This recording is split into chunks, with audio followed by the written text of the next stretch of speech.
And apparently we're recording. Excellent. Thank you, Lynn. Thank you for the opportunity of being with you.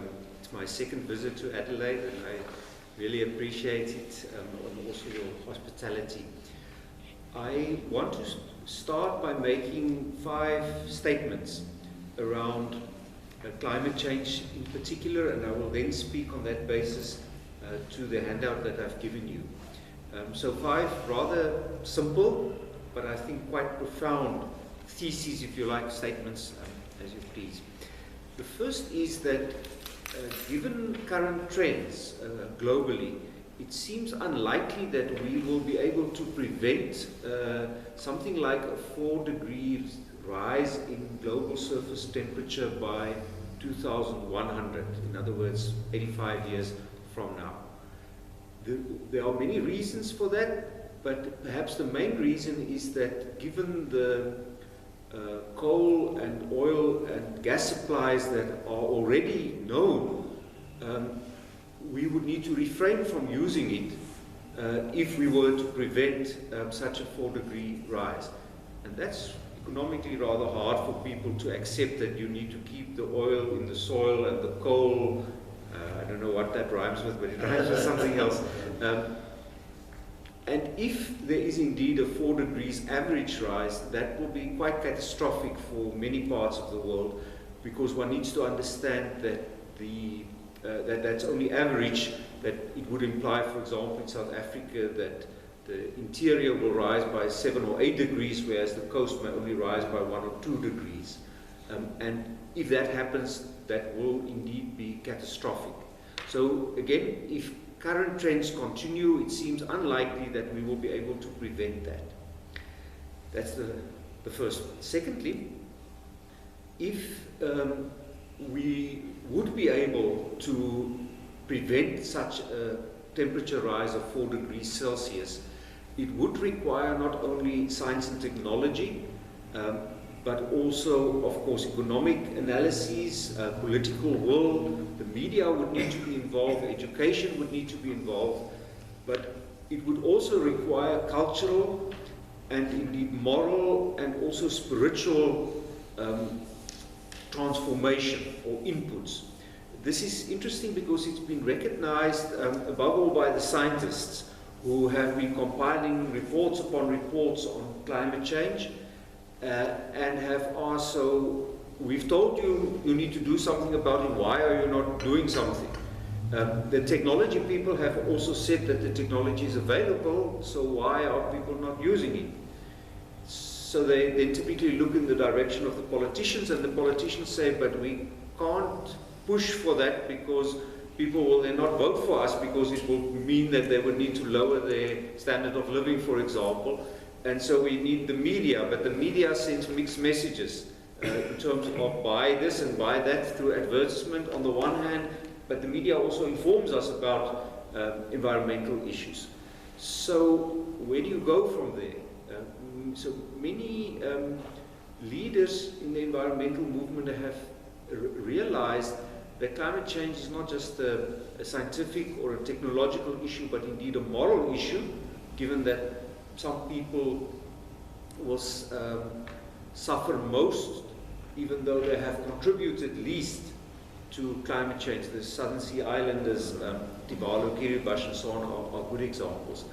And that what would be needed is a willingness to change that can tap into our deepest symbols, archetypes, value systems, and so on. Only if you can tap into that will you be able to change the hearts and minds, and therefore on that basis the habits, the perceptions, the visions, and in the end the behavior of, you could say, at least 25% of the global population, because that's what you need to do. You need to change their hearts and minds, and that is the 25% who are the decision makers. If you can change them, the rest may be relatively easy. Okay? So it would require more than science and technology, but also culture, morality, and spirituality to make the change. The third statement then is that it would be crucial to engage in what I would call an ecological reform of the various branches, the main branches, if you like, of the Christian tradition in order to address climate change. You'll see that the statements actually follow upon one another. Why Christianity? I would say that there are two reasons. The one is that there is a correlation between those countries where Christianity was strong by the advent of the Industrial Revolution and historic climate change emissions. So simply given that, Christianity has been implicit and implied in the root causes of climate change.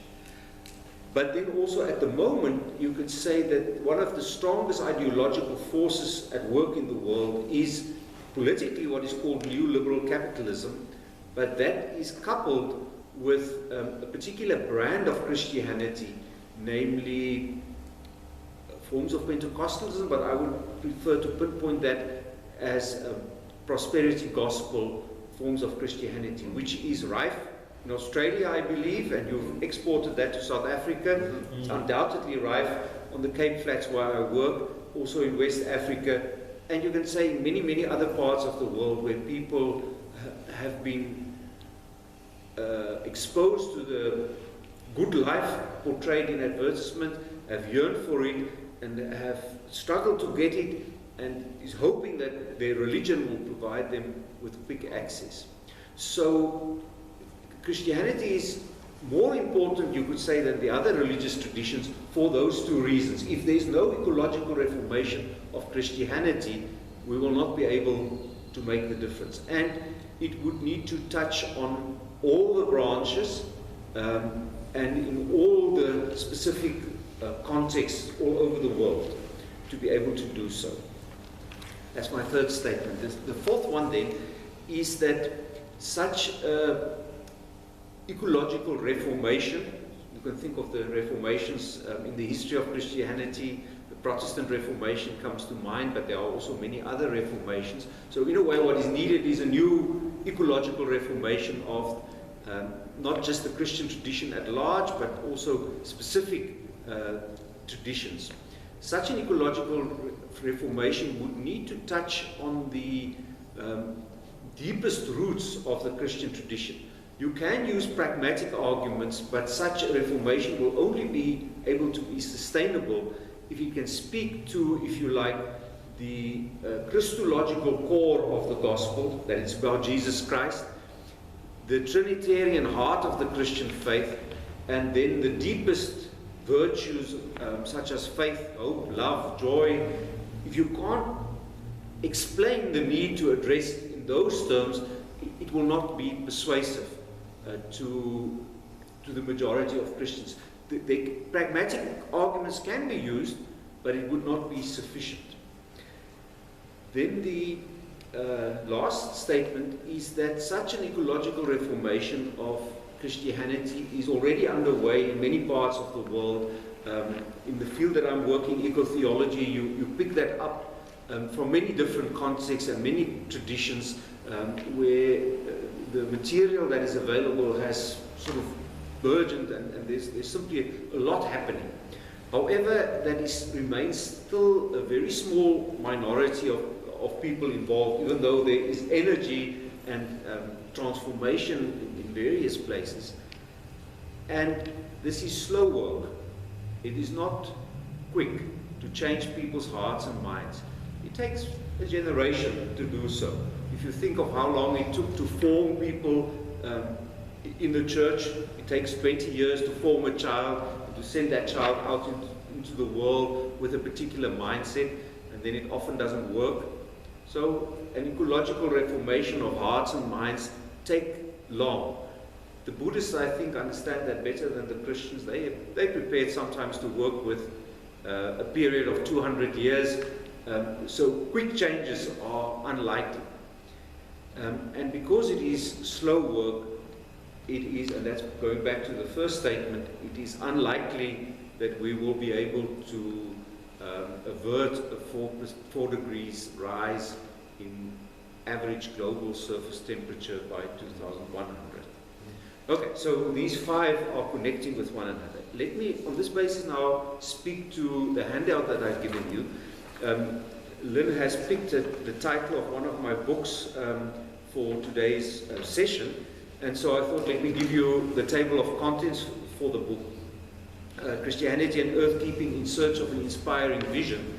What I've done in the book is to give 20 reasons why Christians should be caring for the earth. Now you may think that that's obvious. Most people will have their own reasons as to why that is to be done.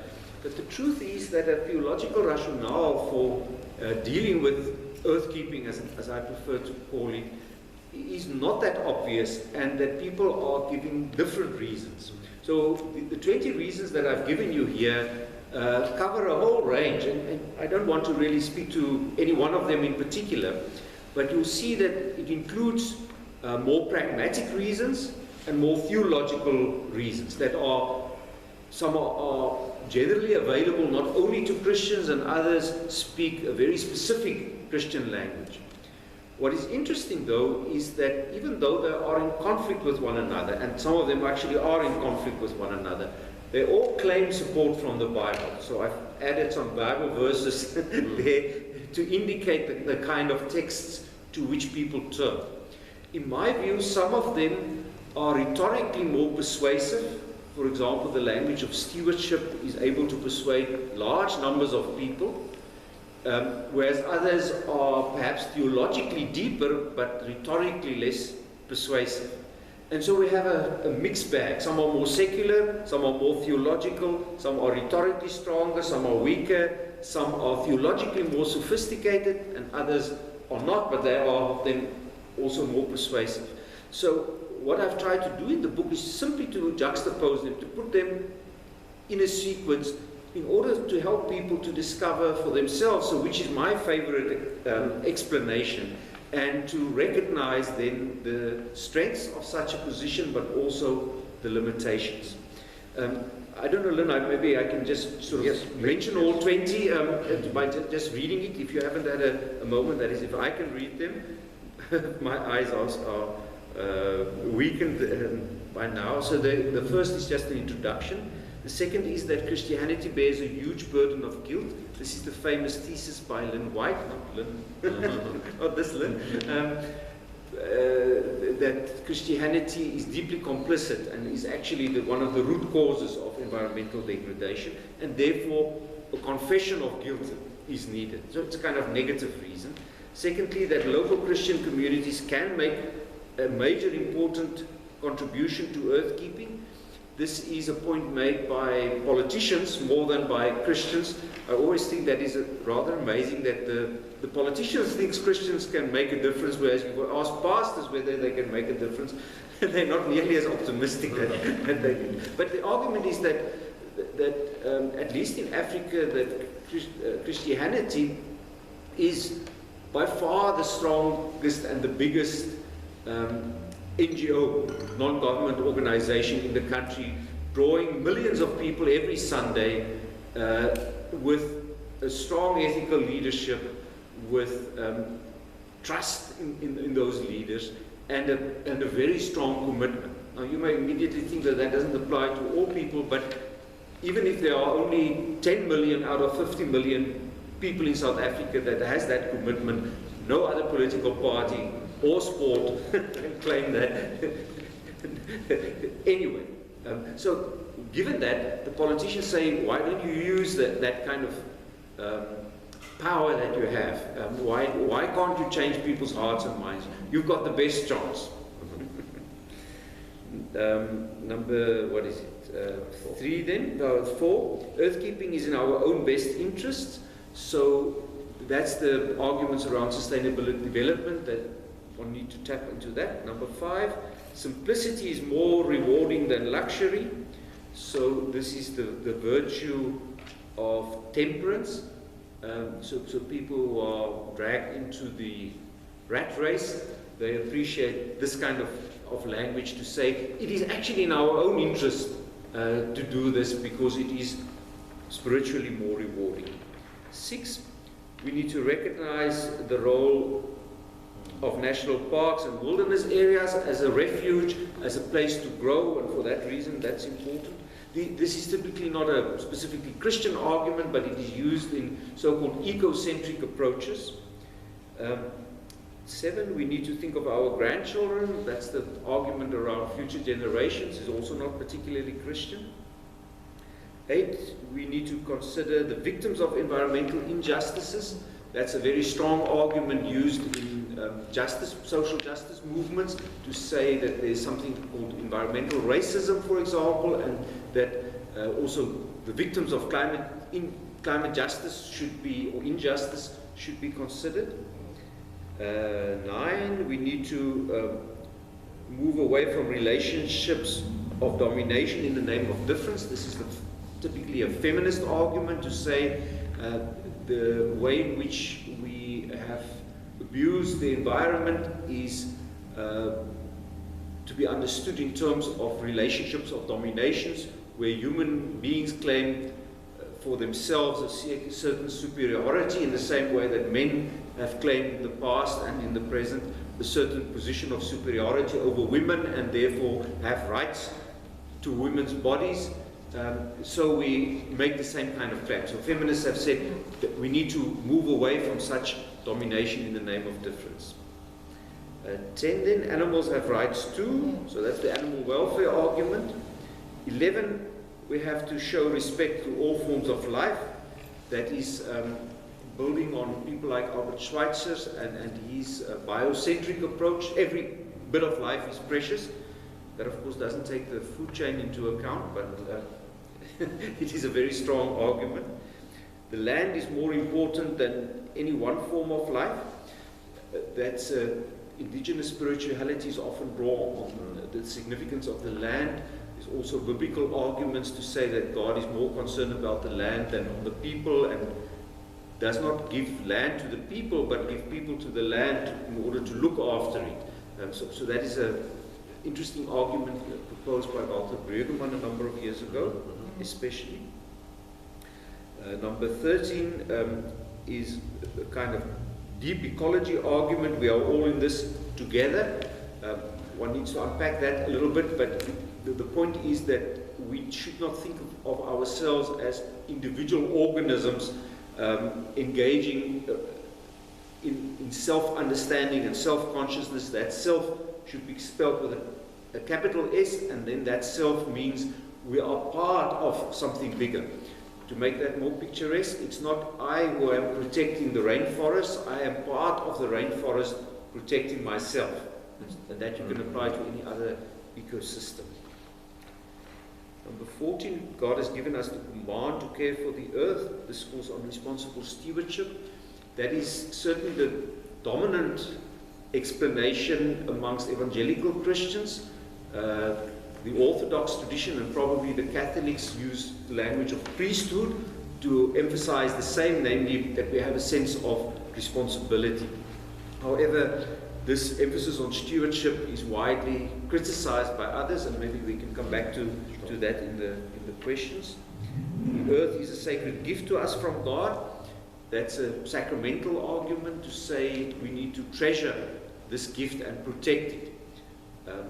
However, it hasn't worked wherever people have the opportunity to use the land for economic purposes. They have done so, and only small pockets of land is then still treated as sacred.